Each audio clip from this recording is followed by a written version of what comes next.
Pope Francis has shocked a lot of Catholics right now because in the new documentary, Francesco, he goes public with his support for same-sex civil unions, saying that we're all God's children and gay couples deserve to have a family too.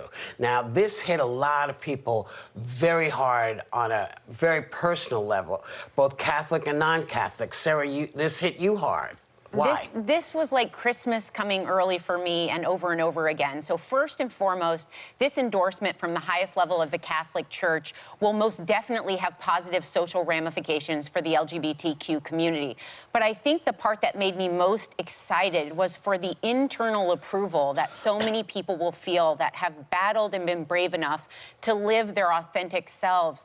Always many people bumping into that one level of the church, always like, are they accepted? Are they loved? And in this, he says they are children of God. And I know in my family, my brother's gay, and when he first came out, my mom couldn't quite reconcile it with how she'd been raised and in the church. And she said, I love your brother, but I just don't know if this is right. And then I remember, flash forward, she told me one day, she's like, Sarah, I've been praying, and I realized that God sees your brother the same way he sees you or I. And I already felt that in my heart and knew that, but that was a huge moment for our family. And so I will celebrate this today for all of those people who feel more seen, more heard, and more loved today, because they are. Oh. Excellent. Now, Sonny, we've talked about all kinds of things having to do with the Catholic Church. When you heard this, what was your response? Well, you know, I'm a practicing Catholic, and I know this Pope, and I know his history. And when he was Archbishop in Buenos Aires, he said this same thing. I wasn't sure if he was going to say this as the Pope, though, and I was just thrilled that he said it out loud, right? And I agree with Sarah. This means just so much because, and I've said this to you, Whoopi, and I've said it publicly. This is what Jesus would do. This is what it means to be Catholic.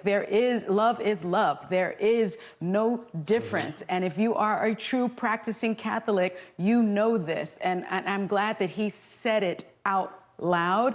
I don't know that it went far enough. You know, what he said was that there should be civil unions. Why not marriage? Why not marriage? The Catholic Church still says that marriage is between a man and a woman. I think that that is antiquated. I think that our, LGBTQ brothers and sisters deserve the Catholic Church to say marriage is marriage under the Catholic faith and church. So, but I'm still happy, of course, that he went this far on behalf of the Catholic Church. Right.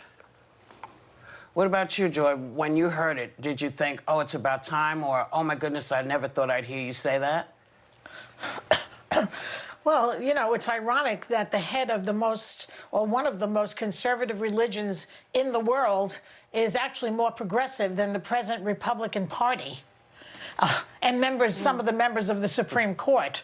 I mean, here's a guy, Francis, he seems like a great guy. I mean, he understands that the tide is turning. We are no longer in the Middle Ages. Men are landing on the moon. Medicine is progressing. We have antibiotics. We'll find a vaccine for this disease that we're in the middle. Things change. People progress. I mean, if this Republican Party had its way, this reactionary Republican Party had its way, we would be going backwards, backwards, backwards. I mean, look at the woman that they're putting up for the Supreme Court. I don't know. All I know is that she has a history of defending the dissenters of the Obergefell decision for marriage equality. She has a history of that. And so that is not going to help the situation. People are still going to be gay, and people are still going to want their rights, their human rights. And by the way, 67% of white Catholics are for gay marriage, and 78% of Hispanic Catholics are for gay marriage. Okay, so I think he did a great thing, even if it's a small step. Yeah. So do you think, Anna, that this is going to get folks back into the church, maybe having a little more faith in the church and what it stands for, what it's supposed to stand for? You think this will help? I think that last part you just said is so important, what it's supposed to stand for. And to me, the Catholic Church is supposed to stand for being inclusive, being open, being a place where people who need faith can go as a, can find shelter, emotional shelter, can find the shelter of faith. And look, I have many, many friends who are devout Catholics, gay friends. Some of them are married, and they go to the back of the church and they go and pray in some of the last pews. And I think it's so important to send people like that the message that their church accepts them. And I do think he needs to go further, but it's a little step. I think this is what was in his heart from the beginning. But when he tried, when he first became Pope, to be more inclusive to gay people, to divorce people, he got a lot of pushback. So it's taken years for him to get his footing and for him to be able to say this. I celebrate today for my LGBTQ brothers and sisters who today feel more legitimized and more empowered, and like they're reaching more equality, not just in the eyes of the law, but in the eyes of the church that they have loved and grown up in. Well, my gay friends all know what the Catholic Church has taken a very long time to come to. Jesus loves everybody.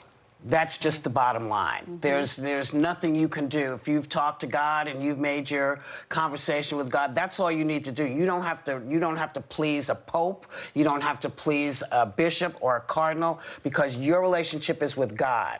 You can be respectful and talk to other people if you want to, but God is the only one who can give you the grace you need.